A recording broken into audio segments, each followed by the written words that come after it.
welcome back to Psychic Reads. Today's Psychic Reads, I am going to be channeling Celeste Rivas Hernandez. I just want to make it clear that this video is my personal spiritual impressions, interpretations, and opinions. Because this is an active crime case, everything stated in this video is alleged. Nothing shared in this video should ever be considered factual evidence, legal evidence, or replacement for official investigations. My intention is to explore the emotional, spiritual, and human themes that emerge during my reflection in connecting with spirit on this case.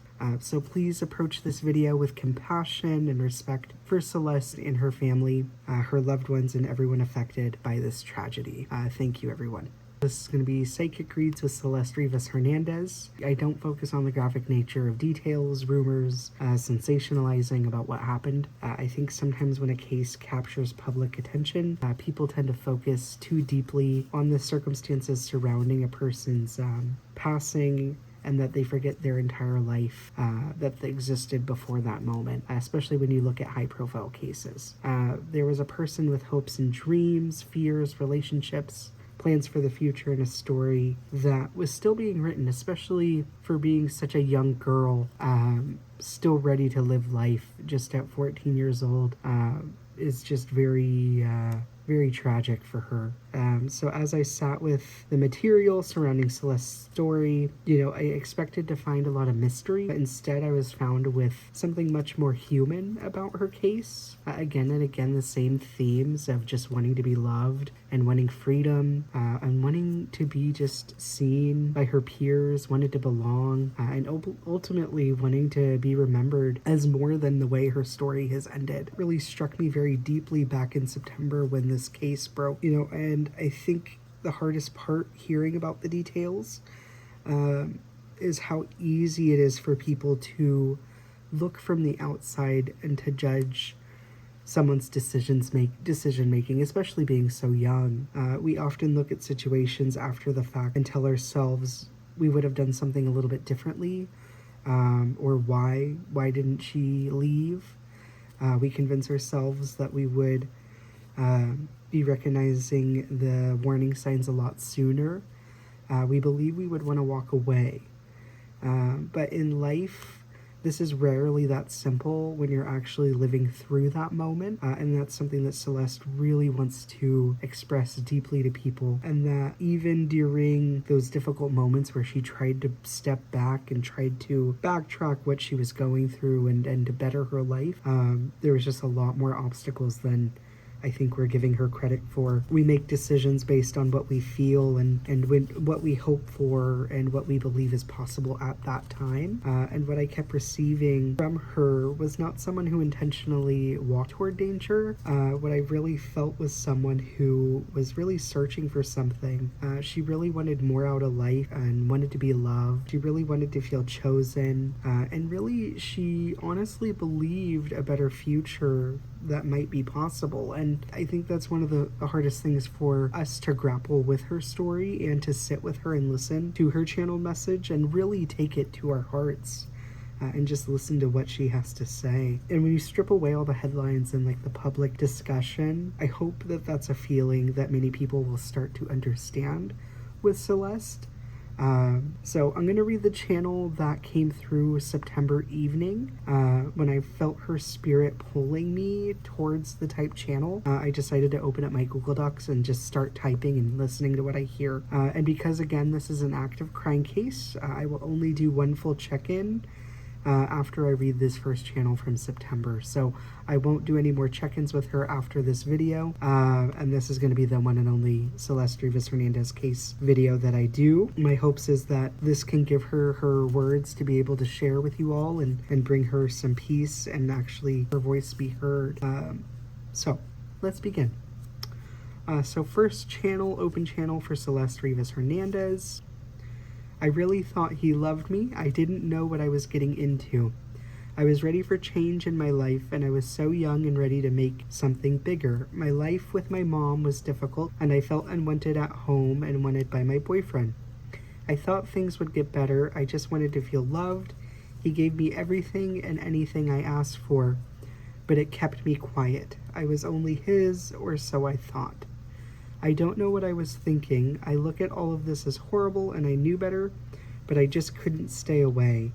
He was like my own drug and I thought we would have forever. I only ask the pressure on my story stays like this. I felt forgotten about since I left home and no one asked questions. I was always risky and on my own. The pressure he's facing now is eating him up and it's causing him pain and his temper to grow again. He wants to crash out, but his people are keeping him from talking. There's a lot more than meets the eye with everything. My passing was violent. I am safe, resting, peaceful. He told me he could save me and make me free, just not free like this. There's so much more I can say about everything that happened, and I know my family and everyone is speculating and has questions on what has happened to my soul and why this all is now coming to light. When you read between the lines, I've been here all along. He kept telling me I owed him and that I owed him answers as to why I was trying and wanting to leave. He said for as long as I'm concerned that he owned me and that I owed him in more ways than money. I just wanted to go home. I realized the hole I really dug myself into. I thought I was getting a better life than what I had. He was controlling and trying to take advantage of this situation when I told him I didn't care and that I wanted to be with my friends. He told me to stop talking, and I'm not the only one who is or has gone through this. There is more he hid and is anxious about getting out. More will come to light in time. And that's the end of her first channel. As I reflected on her story and her channel, the first time I just kept thinking about how many people have experienced periods in their life where they also felt misunderstood. Maybe they didn't feel fully supported by family, friends, even school, I would say. And then there was also that disconnect with family. I feel like when I'm connecting with her, there's like this deep part of her where nobody truly understood what she was going through. The first person who comes along and makes us feel special, that can have an enormous impact. And so when you're already feeling that way, here's this guy with, life-changing aspects to him for her, and that deep sense of freedom. And I feel like that is what really is part of her struggle in terms of like trying to break away, because here's this moment where you found love and you also want to make sure that that love stays. And so changing and breaking that toxic relationship is what's going to be the most damaging. So here is part 2 of her channel. I did the check-in on Sunday, June 7th, 2026. His voice was like an angel to me, but there was a devil hiding in plain sight. I promised him I would stay with him if he really wanted me. I knew something was going on with him. I really didn't think he would do this. And then I did ask her, well, did he get violent?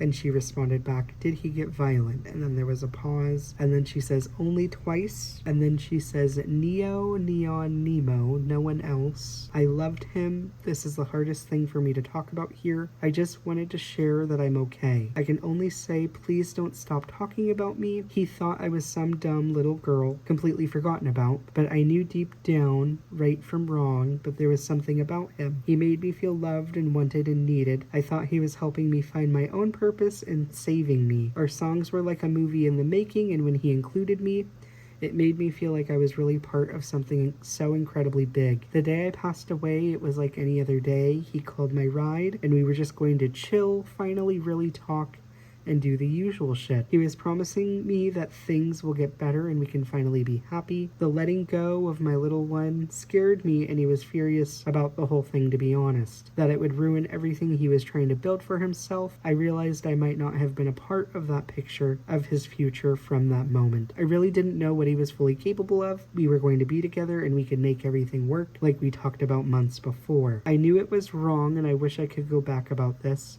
and not be a part of this anymore. The darkness in him, he played the lost, dark bad boy so well, and it made him so sexy and attractive, and to see that dark, depressed, pain part of him become so mainstream, and everything he worked towards made me fall in love with him more. The parts of the lies that this was demonic or that he killed me for some power trip is some wild shit, because he was just a dork who liked anime and Hello Kitty and made music in his closet. And then he thought he was invincible. He really thought no one could touch him and that he would finish his tours and just go away and leave the country and pretend that it was physically nothing to be his plaything, but spiritually his secret to keep forever. To feel like I'm eternally tied to him has fucked with me so deeply. He thinks I'm still his, but there is a freedom here that I can't even express. This freedom. Freedom from my family, freedom from him, freedom from my pain, freedom from all the feelings of lost and trappedness. I'm the freest I've ever been, and I hope everyone knows I feel loved and seen. And then a long pause, and then she says, finally, I just wish I had this love and care when I was alive. It probably would have made me care for my life and saved me from all of this. I cry still. I still had so much life to live. I wish I had the love that I should have had when I was there.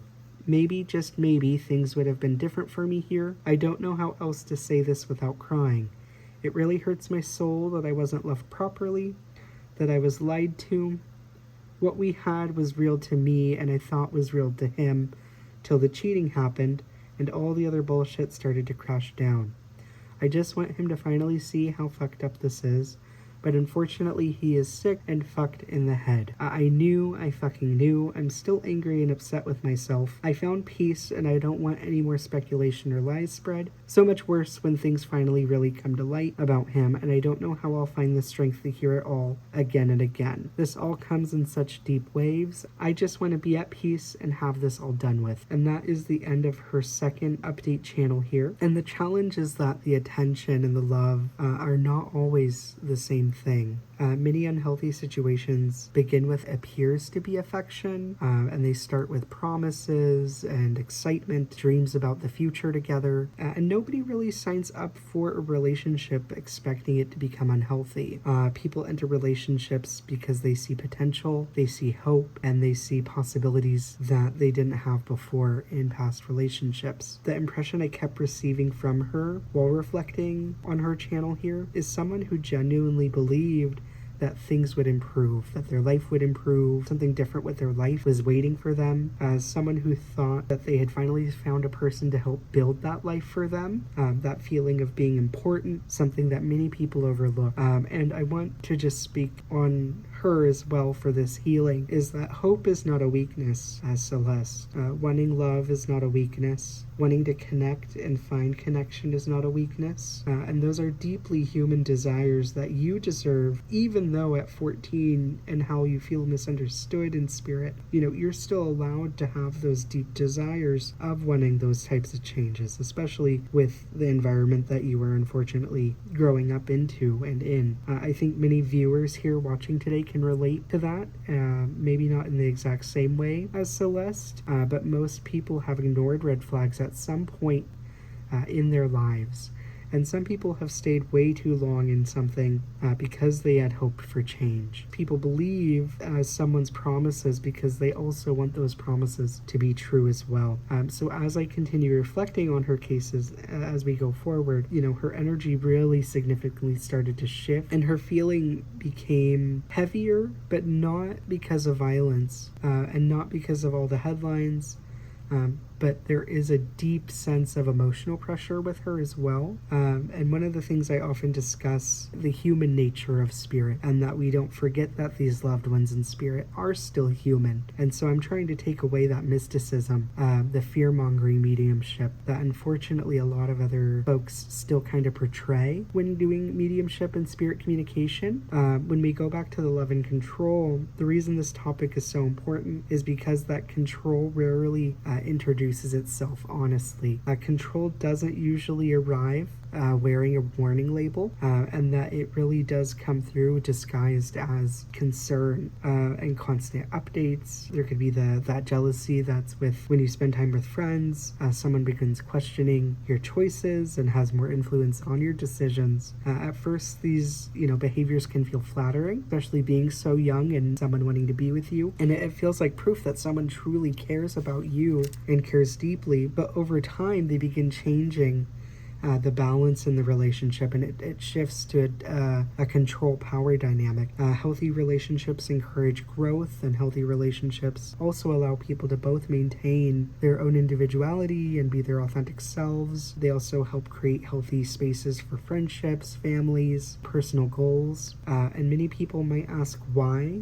individuals remain in unhealthy relationships. And the reality is that these situations are rarely as simple as outsiders believe. Emotional bonds are very powerful. People often stay because they know, and they also remember who the person was in the beginning of the relationship. They stay because they believe things can return from that toxicity back to what it was in the beginning. And then because leaving feels overwhelming, they might also have some fear and be afraid to step out of the toxic relationship. And sometimes they can stay because they no longer trust themselves to know what that right decision is, even if they already know. One of the saddest consequences of manipulation, it doesn't just affect the person's circumstances, but it also can affect their confidence and their own judgment. So, reflecting with Celeste on her active case right now, one of the things I really was thinking about, especially with more of the public headlines, is the people who are carrying the loss after everyone else has moved on and gone to the next case.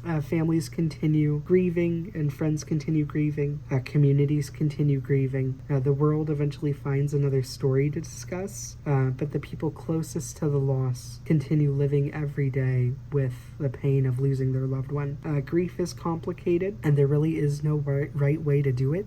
There is no timeline and there is no finish line when it comes to grief and healing. And so when I go into this last part of her channel with her, there is a lot more she wants to share on family. So here's the next part to her channel.